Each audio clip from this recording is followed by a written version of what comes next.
So hi once again, everyone, and welcome to Books for My Soul, Meet the Author, where we meet with our favorite authors and we get a chance to interact with them. So today we have with us Faith Koki Munyua, who is an author of two books. One is a personal development journal, and in another called What Did God Say?, which is what we'll be discussing with her today. She's also a wife.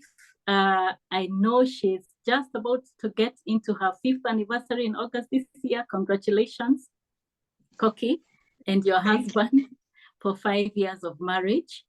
And she's also a mother and calls herself a risk engineer, but it above all is a child of God. So karibu sana, Koki. Thank you, Polly. It's my pleasure. Wonderful.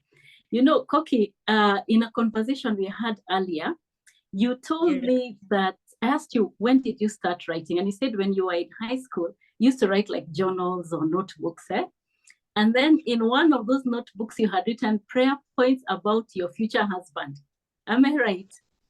Yes. So tell us 2 prayer points that you wrote about, because I have a feeling that your interest and ministry for marriage didn't start with this book. You know, God places certain things in our hearts in preparation for where He's taking us. So, what was one of those prayer points? Give us 2. The first one was a man who fears God, and the second one was a brown man.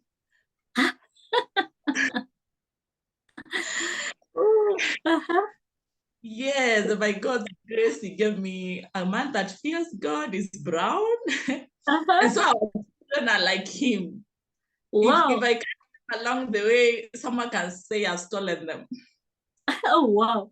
You know, I won't ask you why brown, but you know, let me tell you something. You know, that desire for a person of a specific look and stature, I believe God places in us because He already knows what He has in store for you, you know, which is why I'm not surprised that you now went on to write a book about marriage. What did God say? And you say it's about hearing God, marrying well, you know, and other very important topics. And as I was reading it, of course, you know, it really struck me. I've been married for about 25 years now, but I still learned a lot. But one of the things I picked is the importance of hearing God, you know. I wish I had sought God before I got married because I was in a space where I didn't know God yet, and neither did my husband. But by the grace of God, He brought us together. But why I say I wish I had sought God at that time is because we would have probably avoided a lot of issues in our marriage, especially in the first few years. So maybe tell us, apart from that, why is it important to hear God about your future spouse? It is good to hear God about your future spouse because not every good brother or good sister or a born-again person can be your spouse. I believe there is that person that is suitable for you. No wonder God says a man gets a helper. And so there's that suitable helper for every one of us. And it is good to hear God because God is your creator. He has created you. He knows your future. He knows your destiny. He knows your purpose. And He would like you to marry someone who will help you fulfill that as you help them. Because as you come together and you become one, the vision, the God mandate is to bring a godly offspring and glorify Him. So I believe it's good to hear God about your spouse because He will guide you. He knows who is best for you, not what you might be thinking or seeing physically, but He knows the person that is suitable for you. I do agree. And you know, for us who didn't really seek God before we got married, the grace of God is sufficient. But I do agree with you that it's important to hear God, not just when you're seeking God, but even within your marriage. Eh?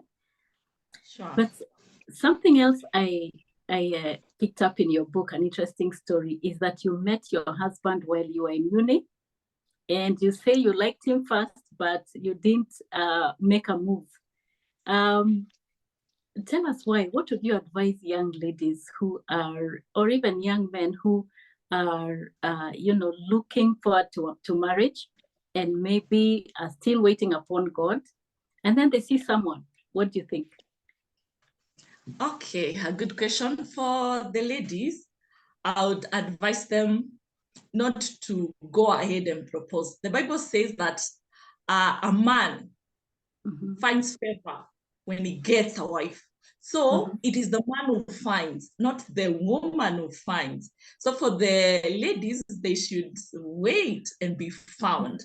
And if they feel that this is the man that God is leading them to them as their husband, the God will reveal to them that this is your husband. He'll also speak to the man in due time, and the man will come to, because it is the man who should lead in marriage, and also is the one who should lead even in the proposal. And for the men, I will tell them, if you feel you like a lady and you feel God leading you to her, don't be afraid or think she will say no or reject you. If you've just felt with your heart, this is the lady, go and ask her out, and you'll be surprised.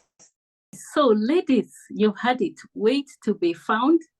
And for the gentlemen, if you find someone and you feel in your heart, this is the person, go ahead, give it a shot, propose, and you will be surprised. But it's important for both of you to hear from God. So Koki, I know there's much more in your book. You talk about, there are several other important and very crucial topics that we get in your book. Can you mention some of them? Okay, some of the topics, especially covered in section 2, include financial management in marriage, maturity and adjustment, mentorship, how to identify best couple, among others. Yes. So it's not important just to fall in love and feel, wow, this is the person, there's so much. And what I love about your book is that it prepares prospective couples to do well in marriage. In fact, part of the title you've said, part of the subtitle, Marrying Well. I love that. I really love it. Then there's a section on frequently asked questions. What are some of them? Give us 2, 3. Some of the questions that you keep hearing from people who are seeking to get married or even married, what are those?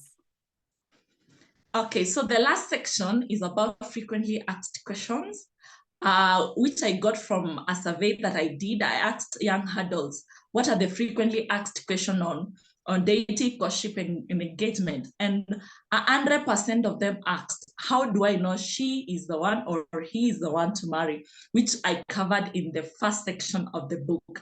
Another question that they asked is, how financially should I be ready before I marry? So that last section answered around 22 questions that I got from that survey. Oh, wonderful.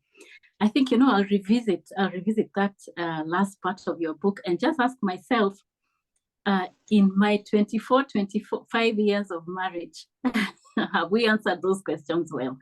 I think it's a powerful book. And personally, I'd recommend it not only to those who are seeking to get married, but even those who are already married, because from what I've seen, it answers a lot of questions. So if you have a copy, you can show us how it looks. Okay, here it is. What did God say? Hearing God, marrying well, and other premarital counseling issues. Premarital counseling topics. Excellent. So I know we can pick up a copy, an ebook version on Books for My Soul. How much can we expect to pick it up at? Yeah, at Books for My Soul, you can pick it at 450 Kenyan shillings, or a hard copy at 100 Kenyan shillings. A hard copy at? 800 Kenyan shillings. Okay, thank you so much. So you've heard from Koki. To get a copy of her book, What Did God Say, which will really help you in your marriage journey, go to booksformysoul.com, pick up a copy at 450 shillings. If you'd like a print copy, you can get in touch with Koki on her social media pages, and she'll find a way to get it to you. So thank you very much, Koki. I know we'll see you again soon, because this is not the last book you're writing. Sure. All right. Thank you, everyone, and see you again soon.